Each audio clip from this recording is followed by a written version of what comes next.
So it's official. There has finally been a trade during the 2020 NBA trade deadline, and it's a 4-team trade, so it's pretty big. And of course, when it's a 4-team trade, that means there are many parties involved and many players. So this is the trade.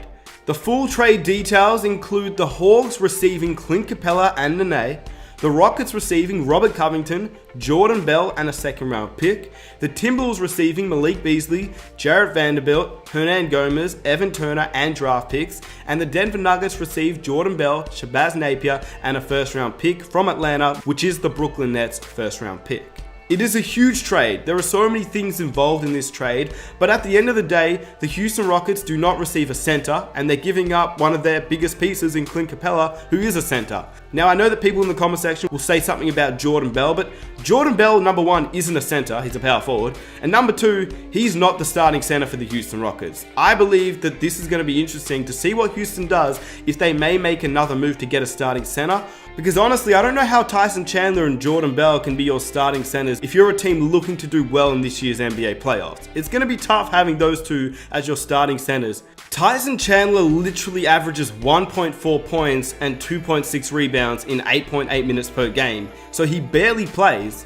And Jordan Bell has never averaged over 5 points in any season, and currently he averages 3 points and 3 rebounds in 8 minutes per game as well.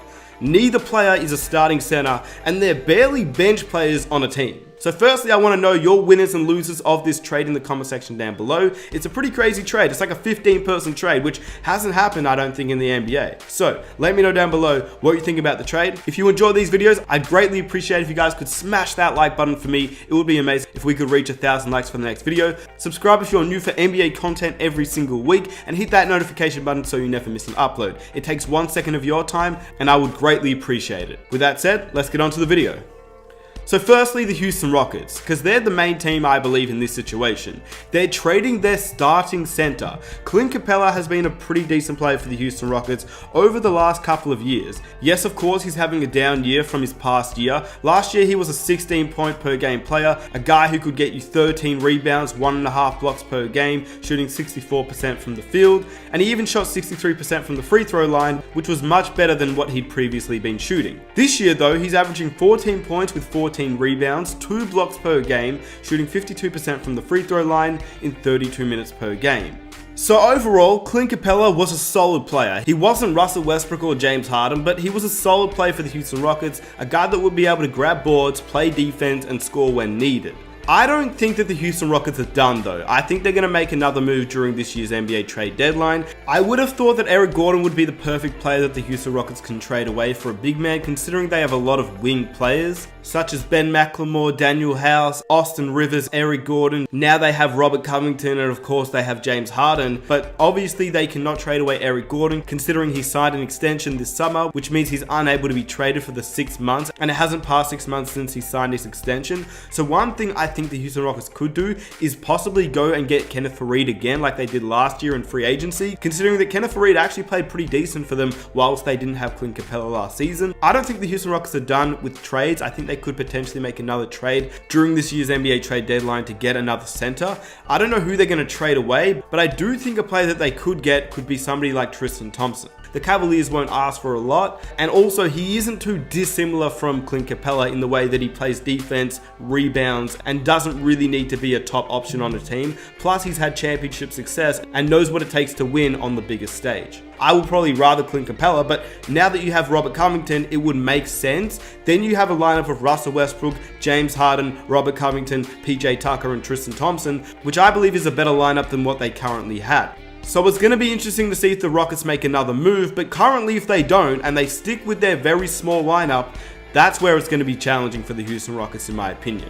They need somebody, because heading into the playoffs, if they make it to the playoffs, which you'd assume that the Houston Rockets will make it into the playoffs, they're going to struggle against some pretty big and lengthy teams. All teams in the Western Conference have a very solid big man. The Lakers obviously have a really good big man in Anthony Davis, and they're definitely a big team with Dwight Howard, JaVale McGee, and obviously they have the potential to get DeMarcus Cousins back. The Clippers have Montrezl Harrell, the Nuggets have Jokic, the Jazz have Rudy Gobert, the Mavericks have Kristaps Porzingis, the Thunder have Steven Adams, and if the Blazers or the Spurs make it, they've got Nurkic and Whiteside, and the Spurs have LaMarcus Aldridge. So I believe that the Houston Rockets will struggle if they make it to the playoffs, simply because obviously Mike D'Antoni, I know he loves to run the small ball, but I don't know how you can match up against the Lakers or the Nuggets or the Jazz with somebody who's so lengthy and so big. Davis, Gobert, Jokic. I just believe it's going to be tough if they don't go after another center. Because even if they do want to run the small ball, like let's say the Los Angeles Clippers, the Clippers have Pat Bev, Lou Will, Paul George, Kawhi Leonard. That is a small team, but at least they have Montrezl Harrell to back it up. The Houston Rockets currently could run a very similar lineup, but then at the center position, they don't have anybody like Harrell, so they need to get somebody like that in my opinion. As for what Houston actually got, they got Robert Covington, who I think is a very solid player for this team. He is like a Trevor Ariza type player when he played for the Houston Rockets, and I think it's a great fit. Alongside Russell Westbrook, alongside James Harden, PJ Tucker, and whoever else they piece around him, Robert Covington is a great 3-and-D guy. You know what he's going to bring each and every night. He locks down defensively, but he can also hit the open three, which is exactly what the Houston Rockets need. As for Atlanta, that's the team that got Clint Capela. I really like this. I think Atlanta really needed a guy like Clint Capela. They didn't want to run John Collins at center. John Collins didn't want to run at center. And I think Trae Young, John Collins, and Clint Capela, it's a pretty nice trio to go into the future with. Obviously, it's not a winning NBA championship trio, but for a team just looking to make a playoff push with young pieces on that team, Clint Capela is not any harm to this team. He'll play his role each and every night. You know what he brings defensively. We've already talked about him, and I think just alongside Trae Young, who's emerging as one of the best point guards in the league, John Collins, who could be a future all-star in this league, I really like it. The Atlanta Hawks were in need of a center because they're one of the worst rebounding teams in the league, and they definitely lacked a defensive presence, and Clint Capela is the perfect guy. They were going after Andre Drummond, Steven Adams, and a whole bunch of other players. Clint Capela plays that role, and now they could actually make a playoff push if they could string a few games together, because they're really not too far behind. They are currently the worst team in the Eastern Conference at 13 wins, but that is only halfway through this season, and the Orlando Magic are currently the 8th seed at 22 wins, so they're really not too far behind. Only 9 games out of the 7th and 8th seed. They could potentially make the playoffs, but even if they don't, they're going to come back next season with an even better Cam Reddish, an even better DeAndre Hunter, and they've still got an improved Trae Young, John Collins, and now Clint Capela. It's going to be fun to watch the Atlanta Hawks in the future. As for the Denver Nuggets, they got rid of Malik Beasley and Hernan Gomez, which I believe was a pretty big part of what the Denver Nuggets were about. Malik Beasley, in my opinion, is a very good player.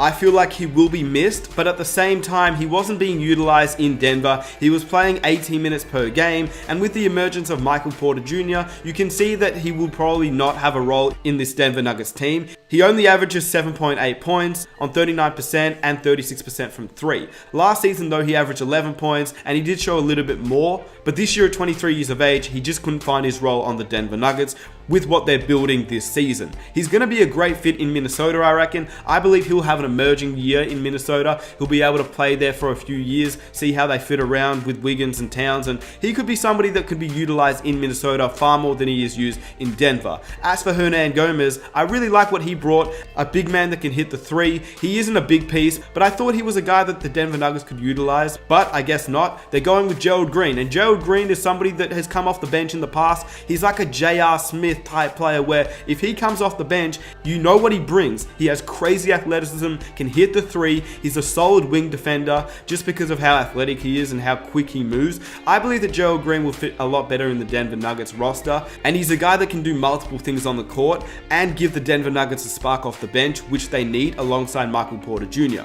But as for Minnesota, a team that was going after D'Angelo Russell, now they have Malik Beasley, Hernan Gomez, Evan Turner, and Atlanta's first round pick. I believe that's actually really good. I think that they can use these as assets for the future, or they can keep them, because the thing about Towns is he wants to win. The Minnesota Timberwolves were obviously looking to make a trade during this trade deadline. Towns was obviously like, yeah, get me some help. We can't win a game. They wanted to get 2 first round picks in return for Covington, but I think that Malik Beasley, Hernan Gomez, and a first round pick could be utilized more for trade assets in the future. Because when you think about it, now that Robert Covington is off the team, the Golden State Warriors will most likely not make a trade with Minnesota right now, and they probably will wait till the end of the season to trade D'Angelo Russell, and that could happen during the draft. Considering that Minnesota now has a first round pick via the Nets, they do have Malik Beasley and Hernan Gomez who could be used as trade assets, and they could be solid bench depth for the Golden State Warriors. Then the Minnesota Timberwolves throw in a guy like Andrew Wiggins. It's a lot of assets that they could use to get a guy like D'Angelo Russell and pair Cat with Russell. Obviously, the Minnesota Timberwolves may have to throw in a future first-round pick or two, but that is a lot that I think the Golden State Warriors would consider rather than just Covington or Andrew Wiggins by themselves. So, it's a pretty big 4-team trade. I want to know down below what you think about it. I really want to know your winners and losers of this trade. What do you think? I believe it's a pretty big loss for the Houston Rockets. It's going to be interesting to see who they can get to replace Clint Capela. I don't believe they won at all, but I do believe Atlanta won this trade. They're going to have a nice young trio of John Collins, Trae Young, and Clint Capela. And in the end, it's going to be interesting to see what happens after this trade deadline ends and which teams win and which teams lose. So with that said, if you enjoy the video, please hit that like button to support the channel. Subscribe if you're new if you enjoy NBA content every single week. Hit that notification button so you never miss an upload. It's been your boy, Smith. I am out. Peace.